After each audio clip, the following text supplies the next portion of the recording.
गुलाबी कलर का जो पुष्प होता है वो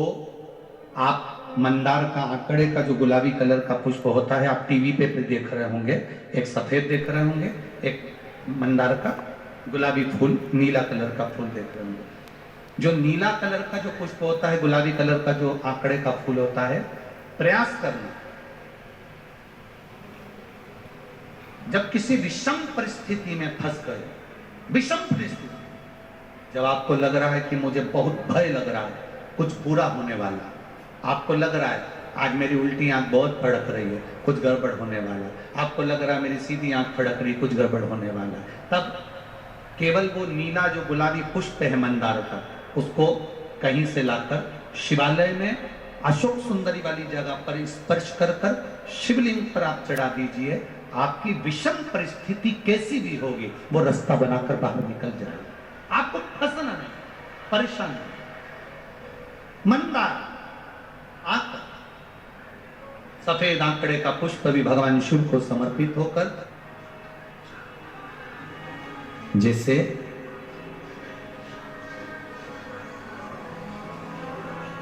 बेले के फल का गुर्दा, बेल का जो फल होता है, बेलपत्री का फल, उसका जैसे गुर्दा, उसके अंदर का जो भाग होता है बेल का, वो गुर्दा,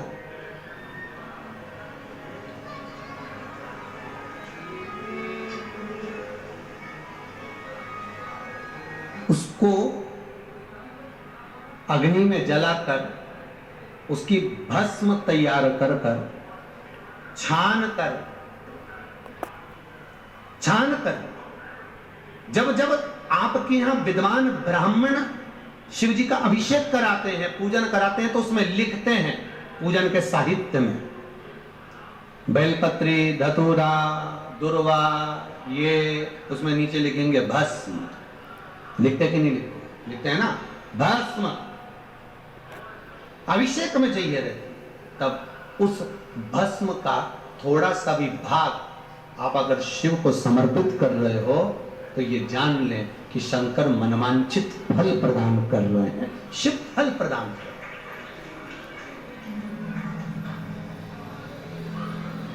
महाराज,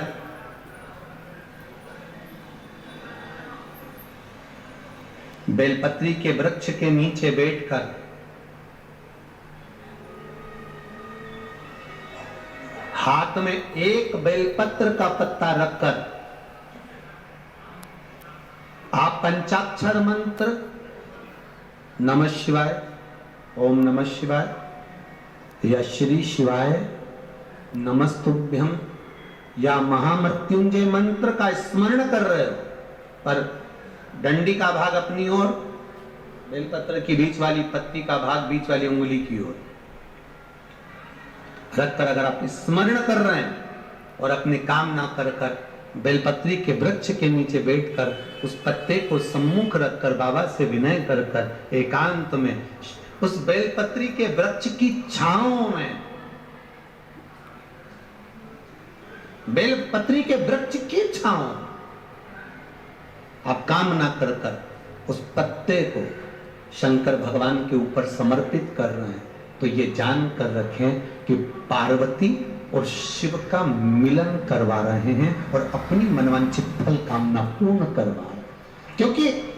शिव और पार्वती का जब मिलन होता है, शंकर पार्वती जब एक दूसरे के सम्मुख में होते हैं, शिव और पार्वती जब एक दूसरे के सामने अपने बच्चों के कारण एक दूसरे के सम्मुख में आते हैं, तो उनके चेहरे पर प्रसन्नता का भाव आ जाता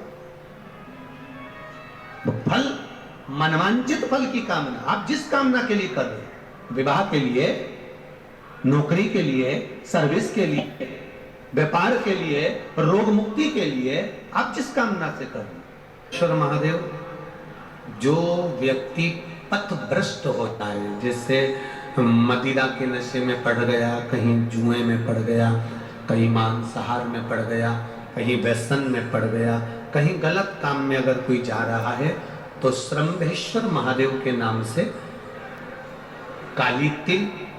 भगवान शिव को समर्पित करी जाती है। महाराज,